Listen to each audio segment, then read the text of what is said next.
歡迎大家嚟到泰山自主啊！今日咧要同大家做茶葉蛋。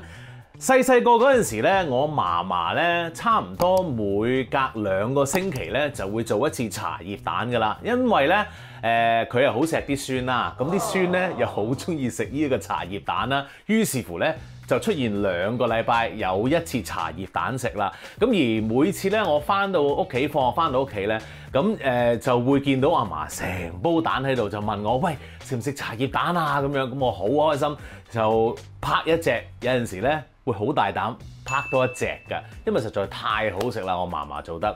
咁啊，但係今日咧真係唔好意思啦，我唔係同大家分享我嫲嫲嘅食譜，因為咧我都唔知我嫲嫲嘅食譜係點㗎。咁於是乎咧，今日咧我就用自己嘅方法咧同大家分享啦。咁啊，希望你哋都中意啦。OK， 即刻開始。做茶葉蛋，我哋梗係要處理啲雞蛋先啦。嗱，我哋今日咧就買咗24隻雞蛋㗎，咁就好完整咁咧留翻喺嗰個蛋盒入面嘅。咁我哋要留翻喺個蛋盒入邊，點解咧？就因為咧我哋一陣咧就想烤裂嗰個雞蛋。咁而我係烤裂嗰個雞蛋咧都有個位置要烤㗎噃。咁啊就係咧，我哋要烤咧雞蛋平呢個邊，即係扁呢個邊。咁點解平呢個邊咧？因為咧喺平呢個邊咧就有個空氣槽喺度㗎。咁你烤碎佢咧，嗰啲蛋白咧係唔會流出嚟嘅。咁所以咧我就烤平嗰邊。好啦，咁而家咧我哋就要攞啲雞蛋咧去洗一洗先。我咧就會用個百潔布啦去擦一擦佢嘅。咁啊話晒我哋都要同啲汁一齊煮啦，所以咧洗乾淨嘅雞蛋咧係要㗎吓。擦一擦佢啦。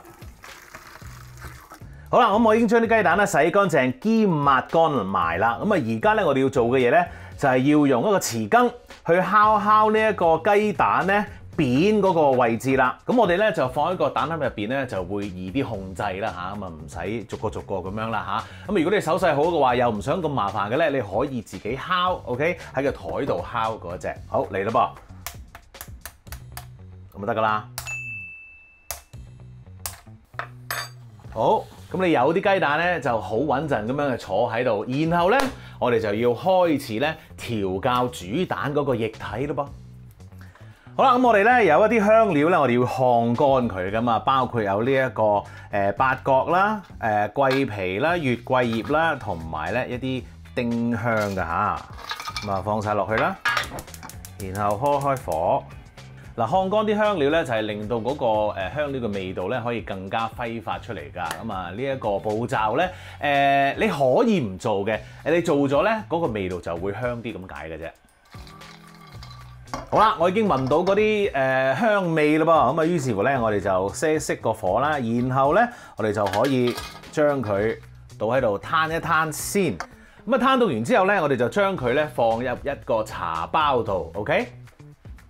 跟住落嚟，我哋要處理嘅咧就係個糖咯。嗱，茶葉蛋咧，我哋都係要落啲糖嘅。咁啊，但係咧，我哋想處理咗個糖先，因為我哋想做一個焦糖糖漿出嚟。嗱，焦糖糖漿咧，我平時咧都會咧用嚟煮下餸嘅，因為咧焦糖咧可以令到個餸呢個味道係會升級啦，同時咧亦都會咧可以令到一啲餸咧個顏色咧係會靚啲嘅。而今日咧，我哋個茶葉蛋咧其實係需要一啲啡色噶嘛，係咪先？焦糖咧其實就會有一個啡色喺度噶啦。除咗幫個蛋上色之外咧，我哋仲可以咧幫隻蛋咧做一個甜嘅底味，而呢一個甜嘅底味咧係焦糖做出嚟，係特別好味嘅。OK， 我哋咧就係用冰糖做啊，今次跟住開個火啦，然後我哋加啲咁多水。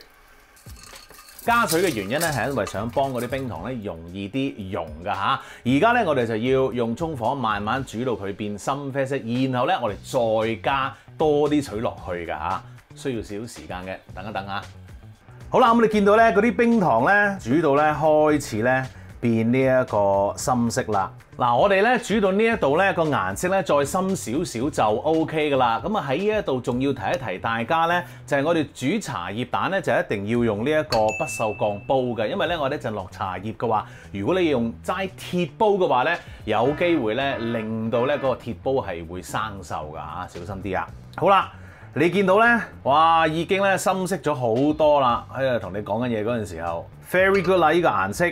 咁咧我哋要做啲乜嘢？我哋咧第一時間就要倒一啲凍水落去咯噃，即係其實普通室溫水都 OK 嘅。然後咧就可以較翻細嗰個火啦，跟住小心翼翼地將啲雞蛋咧放落去。其實咧啲水就唔係太熱嘅，你可以用手放去，因為咧你頭先放咗啲室溫水落去啊嘛。咁但係如果你驚嘅話咧，咁你就要慢慢放落去啦。用一個殼幫你嗱，大家要留意咧，就係嗰個水咧啱啱冚過啲蛋咧就 OK 噶啦嚇，唔好太多話，啱啱冚過就 OK 噶啦。跟住咧，我哋就較翻呢個中火，然後咧我哋就煲滾翻佢先。嗱，啲水咧就煮滾翻啦，咁我用咗個時間咧係大概15分鐘到嘅，我係用中火將佢煮滾嘅。你可能會問：喂咁耐？喂，我哋用大火啊，嘭嘭聲煮滾翻佢咪得咯？嗱，其實咧我哋用中火係有原因嘅，大火咧係會快啲，但係我哋隻蛋咧已經係烤裂咗噶啦嘛，如果你用大火嘅話咧，佢就會好快咧膨脹，有機會咧蛋白漏出嚟啦。第二就係如果你大火嘅話，嗰啲蛋咧就喺個水度不停咁樣滾，一滾咧咁嗰啲蛋咧就會唔靚仔，啲蛋白液都會滲出嚟㗎。咁啊於是乎咧，我哋一定要用一個中火慢慢煮滾翻啲蛋佢，咁嗰個蛋除咗唔會爆晒出嚟之外咧，嗰個色澤咧就會更加均勻啲嘅嚇。OK， 好啦，咁啊而家咧我哋要做啲乜嘢咧？我哋放翻呢一個調味料包啦，咁啊即係嗰啲香料啦，跟住茶包，我哋咧就係用咗咧最普通嗰啲紅茶包嘅啫。OK， 然後老抽喐佢啦，但係要小心啲喐啦。跟住我哋轉呢一個細火，冚蓋，留翻條罅。咁啊，跟住咧，我哋就用呢一個細火煮佢半個鐘頭。我哋咧就係想將嗰啲茶葉嘅味道啦、香料嘅味道啦，慢慢逼翻佢出嚟㗎。OK， 我哋而家等一等啦。好啦，煮咗半個鐘頭咯噃，哇，非常之香啊！我哋熄咗個火先，跟住咧打開嚟望一望，哇！咁你會見到咧，已經係好靚仔㗎啦！嗱，嗰啲茶葉蛋咧，佢個裂紋咧已經係非常之好㗎啦，見唔見到啊？哇，好熱好熱好熱！呢度係啦，裂得好靚嘅。正因為咧，我哋喺嗰個平啲個面嗰度咧，敲咁樣做法咧，嗰個裂紋咧就喺上面咁樣裂落去，咁隻雞蛋咧整出嚟就會靚啲㗎啦。好，咁啊，最後一個步驟，我哋做啲乜嘢咧？加啲鹽啊！然後咧撈勻佢啦，慢慢撈一撈佢。好，跟住冚翻個蓋。嗱，有兩個方法咧，你可以試做嘅。咁啊，第一個咧，我嫲嫲嗰陣時咧就會成日都咁做嘅咧，就係冚咗蓋之後咧，佢就會由佢攤喺度室溫，然後咧由佢擺喺室溫入邊咧就係過夜，咁啊等嗰啲汁咧慢慢索咗落個蛋度㗎。咁啊，第二個方法咧，你就係可以同樣地等到佢變咗室溫之後咧，放落一個箱度，擺落雪櫃，咁啊 up to 你嘅啫嚇。OK， 當然到最後咧，我哋呢啲蛋整好晒咧，都要放落雪櫃嘅嚇，因為咧我哋想 keep 佢 keep 得耐啲。咁啊，如果你屋企人係好中意食茶葉蛋嘅話咧，都應該 keep 唔得耐噶啦。嗱，我呢一個茶葉蛋咧整完之後咧個樣咧，你就會喺嗰個 YouTube 嗰幅相嗰度應該係見得到噶啦嚇。OK， 記住 subscribe 我嘅 YouTube channel。2 hours later， 話說回頭，雖然我話過夜會好食啲，但係我實在忍唔住啦。我放咗幾個鐘之後咧，我都要攞隻嚟吔下啦。哇！真係唔好講笑，攞隻一底嘅出嚟先。唉，算啦，唔好搞爛佢啦，就攞呢隻算啦。啊，冇喎，呢隻好似，通常都係咁嘅。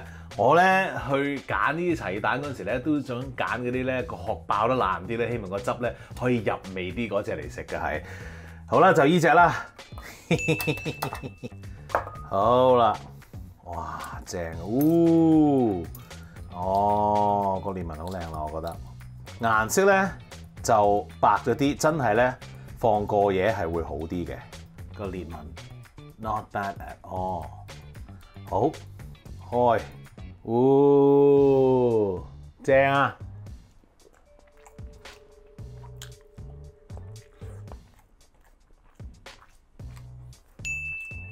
好味。浸過嘢係好食啲嘅，我太心急啦。所以如果你跟住我呢個 recipe 做嘅話咧，浸過嘢先至好嚟食，忍住忍住。咁記住 subscribe 我嘅 YouTube channel 同埋 follow 我嘅 Facebook page 咯噃，最好就係 like 埋啦。